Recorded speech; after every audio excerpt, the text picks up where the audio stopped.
नमस्कार मित्रों, हम सभी जानते हैं कि सफलता के लिए हमें कठिन परिश्रम करने की आवश्यकता होती है और हम में से बहुत सारे कठिन परिश्रम करना भी चाहते हैं लेकिन कर नहीं पाते।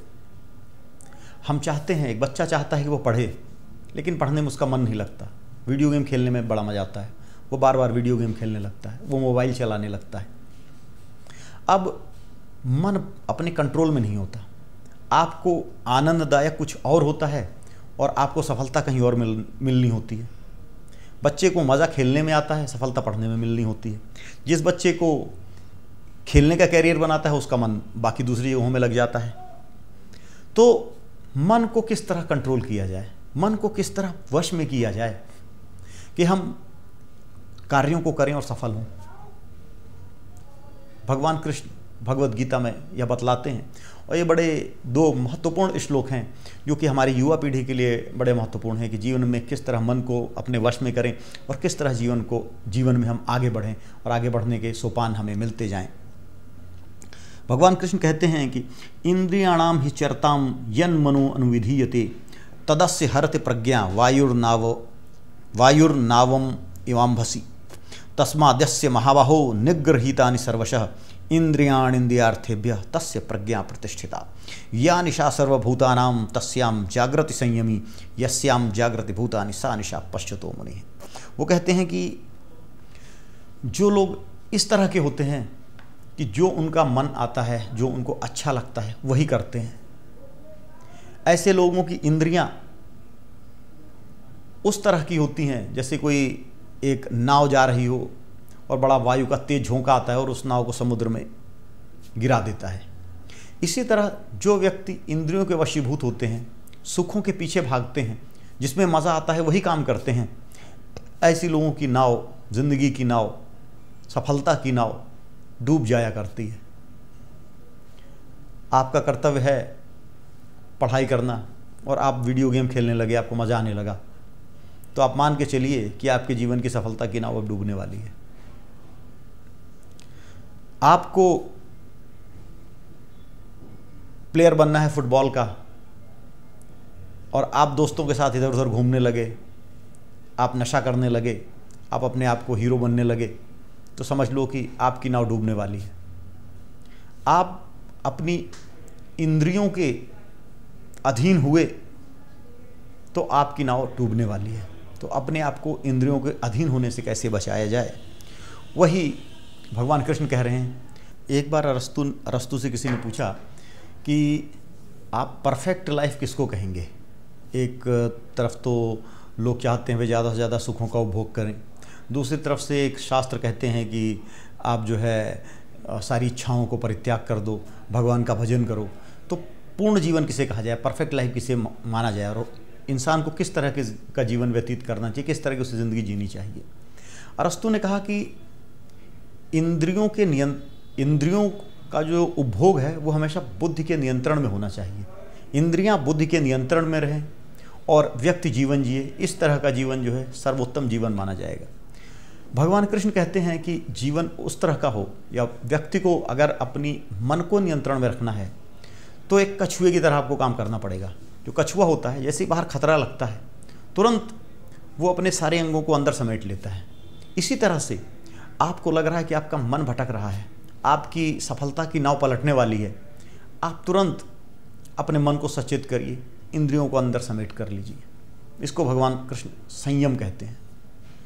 और वो कहते हैं कि तस्माद् यस्य महाबाहो निगृहीतानि सर्वतः, जिसने इंद्रियों को हर जगह से हटा लिया है प्रयत्नपूर्वक इंद्रियां कब हटेंगी, जब आपने जो कर्म किया है, जो आपने कर्तव्य चुना हुआ है। अगर आपने पढ़ाई करनी चुनी हुई है उसमें आपको मज़ा आना चाहिए, आपने क्रिकेट चुना है उसमें आपको मज़ा आना चाहिए, आपने फुटबॉल चुनी उसमें आपको मज़ा आना चाहिए। जो काम आप कर रहे हो, जिसे आपने अपना कर्तव्य चुना है, जिसे आपने अपना धर्म चुना है, उसमें आपको आनंद आना चाहिए। ये काम आपको चुनने से पहले करना है। जब भी आप निर्धारित करो कि मुझे जीवन में यह करना है, तो वो करने में आपको मज़ा आए, आपको आनंद आए, तभी उसमें आप आगे बढ़ो। भगवान कृष्ण कहते हैं कि जिस तरह से कछुआ जब उसके ऊपर कोई विपत्ति आती है तो वो अपने सारे अंगों को अपने अंदर कर लेता है, खोल के अंदर, और सुरक्षित हो जाता है।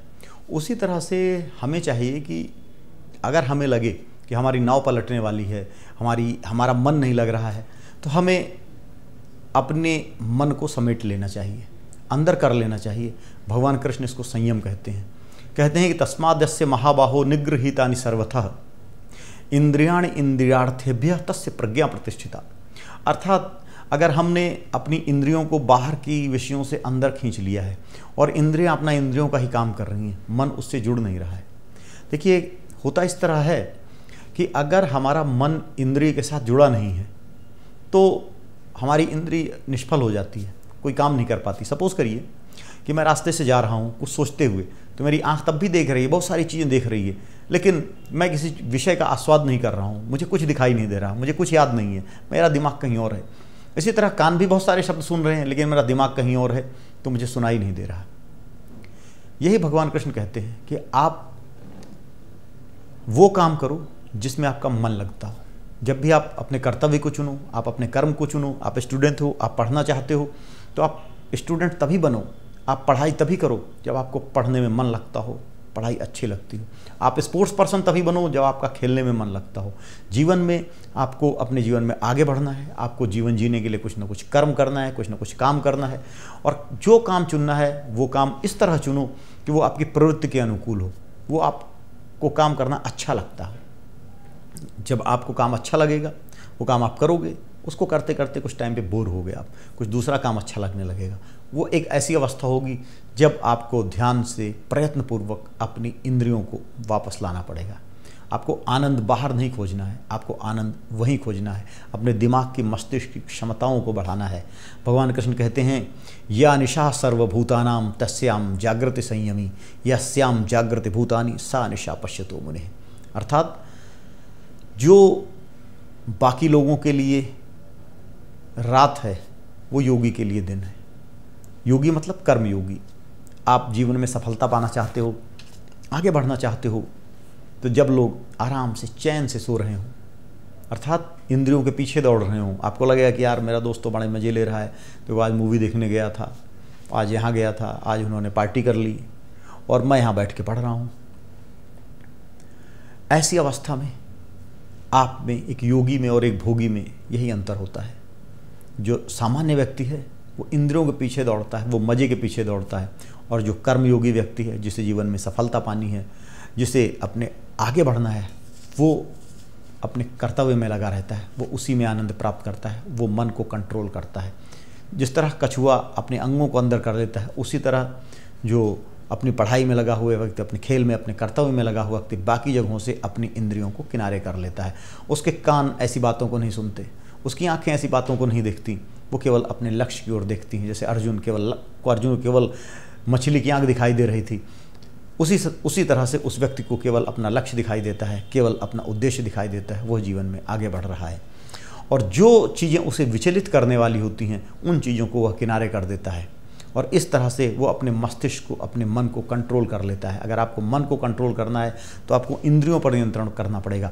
अगर आप मन को इंद्रियों से जोड़ कर रखोगे, आप अच्छी मूवी देखने के सपने देखोगे, आप वीडियो गेम खेलने की कोशिश करोगे, आप अगर युवा हैं तो आप शराब और सेक्स की कोशिश करोगे, आप आनंद प्राप्त करने की कोशिश करोगे, तो जीवन में आप आगे नहीं बढ़ पाओगे। आपका जीवन में वहीं पर विकास रुक जाएगा और धीरे धीरे आप पीछे आने लगोगे। आपको प्रभु ने जीवन दिया, आपको प्रभु ने मनुष्य तन दिया, तो आपका उद्देश्य है कि आप अपना विकास करो। इस जीवन का भौतिक विकास तो करो ही करो, इसके साथ ही साथ आप आध्यात्मिक विकास करो, और उस आध्यात्मिक विकास के लिए इंद्रियों का उतना ही उपभोग करो जितना मन और विवेक के नियंत्रण में हो। और वो तभी करो जब आप अपने कर्तव्य को कर चुके हो। सबसे पहला काम आपको अपने कर्तव्य को करने में होना चाहिए, और जब इस तरह आपके कर्तव्य में आपकी बुद्धि लग जाएगी, ठीक है, भगवान कृष्ण ने कहा है कि व्यवसायत्मिका बुद्धि रेके हे को नंदन बहुशाखा ही अनंताश्च बुद्धियो अव्यवसायी नाम। जो प्रोफेशनल लोग होते हैं, व्यवसायत्मिका बुद्धि, प्रोफेशनल की जो बुद्धि होती है वो केवल एक डायरेक्शन में काम करती है, जो उसको काम मिला है उसी में लगी रहती है।